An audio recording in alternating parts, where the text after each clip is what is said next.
बिस्मिल्लाहिर्रहमानिर्रहीम। अस्सलाम वालेकुम नाज़रीन। प्यारे दोस्तों, दुनिया जंगी हथियारों की दौड़ में दौड़े जा रही है।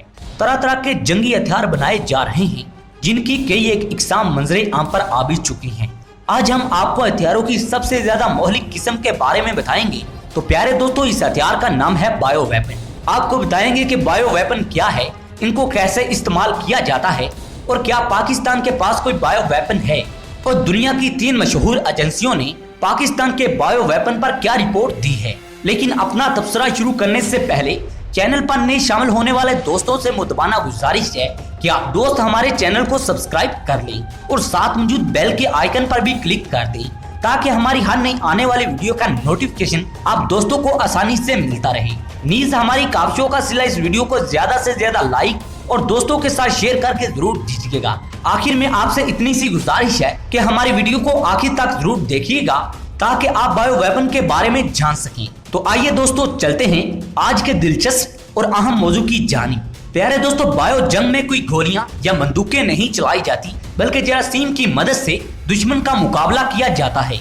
जिस तरह कोरोना वायरस के बारे में इन खदशात का इजहार किया गया है कि चीन ने इनको लेबोरेटरी में तैयार किया है, इनको जंगी हथियार के तौर पर इस्तेमाल किया गया है। अगरचे कुछ देर के लिए बात मान भी ली जाए कि कोरोना वायरस एक वारफेयर है, तो इस बात का अंदाजा लगाना मुश्किल नहीं होगा कि ये हथियार कितना खतरनाक साबित हो सकता है और ये हथियार बारूदी हथियार की निस्बत कितना नुकसान पहुंचा सकता है। मजे की बात तो ये है कि इसको लॉन्च करने के लिए किसी खास किस्म के हथियार की जरूरत नहीं होती, ना ही इसकी कोई आवाज होती है। यहाँ पर दिलचस्पी की बात ये होगी कि बायो वेपन आज की इजाद नहीं, बल्कि पुराने जमानों में भी बायो वार लड़ी जाती थी। फर्क सिर्फ ये है कि अब इन हथियारों में ज्यादा जिद्दत और मौसर अंदाज से इनको इस्तेमाल किया जाता है।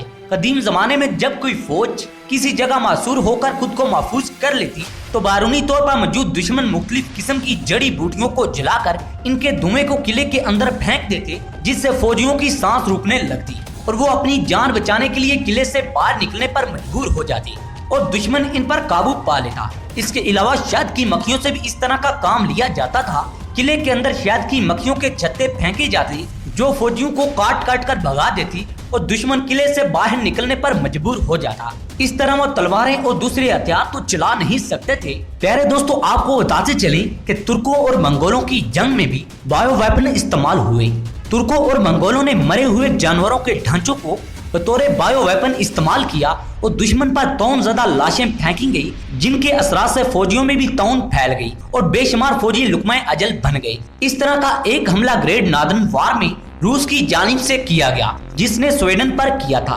तो इन वाकयात से ये पता चलता है कि हर दौर में इस तरह के केमिकल्स को इस्तेमाल किया जाता रहा। अगरचे इनका तरीकाकार मुख्तलिफ था, लेकिन इनकी इब्तदा तो साइंस से है और अब जबकि साइंस ने बहुत ज्यादा तरक्की कर ली है और नए नए तरीके दरियाफ्त हो चुके हैं। तो आइए नाज़रीन, आज हम आपको पाकिस्तान के बायो वेपन की हिस्ट्री के बारे में बताते हैं। पाकिस्तान में एक अदारा है जिसका नाम biological tech and weapon convention है।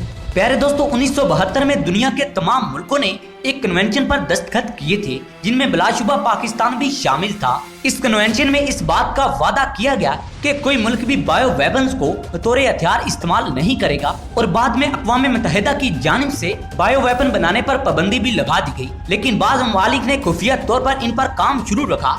लेकिन अमेरिका ने 2015 में एक रिपोर्ट पेश की। इस रिपोर्ट में बताया गया कि पाकिस्तान ने बायोलॉजी को बतौर हथियार इस्तेमाल नहीं किया और न ही पाकिस्तान के खिलाफ कोई सबूत मिला है। लेकिन 30 जुलाई 2020 को द कलेक्शन में एक आर्टिकल शाया किया गया जो कि ऑस्ट्रेलिया के एक जर्नलिस्ट एक्ली क्लार्क ने लिखा है। इसमें ये इंकशाफ किया गया है कि पाकिस्तान ने चीन के साथ मिलकर बायोलॉजिकल वार के लिए खुफिया डील की है और ये 3 साला मुआहदा है।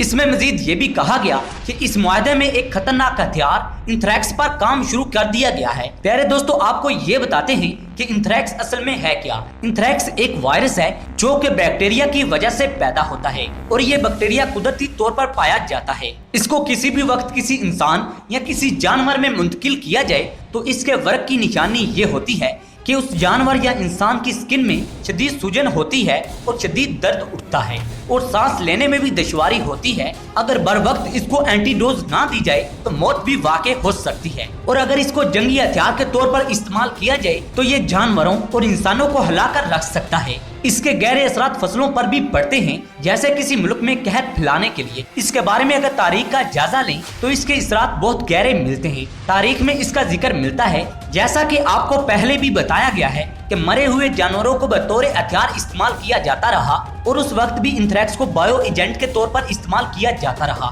اگر ہم تھوڑا سا پیچھے کی جانب جائیں تو آپ کو یاد ہوگا کہ 2000 کی دہائی میں لفافوں میں کچھ ایسی چیزیں بھیجی جانے لگی، اور اس طرح کے خفیہ خطوط امریکہ کے کچھ لوگوں کو بھی بھیجے گئے، جن کے اثرات 22 لوگوں تک جا پہنچے اور 5 لوگوں کی ہلاکت بھی ہوئی، اور اس سے امریکی ڈاک خانے کے لوگ بھی متاثر ہوئے۔ پیارے دوستو، امریکہ نے اس کا الزام القاعدہ کے نیٹ ورک پر لگا دیا تھا، جبکہ اس وقت امریکہ کے سائنسدان اسی ہتھیار پر کام کر رہے تھے، اور عین ممکن ہے کہ انہوں نے تجرباتی طور پر ان شخصیات کو یہ خط بھیجے ہوں اور اپنے اس ہتھیار کے معیار کو چیک کیا ہو۔ پیارے دوستو، انتھریکس وائرس قدرتی طور پر آسانی سے دستیاب ہے اور اسے لیبارٹری میں بھی تیار کیا جا سکتا ہے۔ سب سے اہم بات یہ ہے کہ اس کے اثرات بہت دیر تک قائم رہتے ہیں۔ اس ہتھیار کو اس لیے بھی خطرناک مانا جاتا ہے کہ اس کو استعمال کرنے کے لیے کسی خاص قسم کی گن کی ضرورت نہیں ہوتی، اور آسانی سے کسی بھی جگہ اس کو اپلائی کیا جا سکتا ہے۔ دوسرا، نہ تو اس کی کوئی بو نہ خوشبو ہوتی ہے، اور نہ ہی یہ عام آنکھ سے نظر آتا ہے۔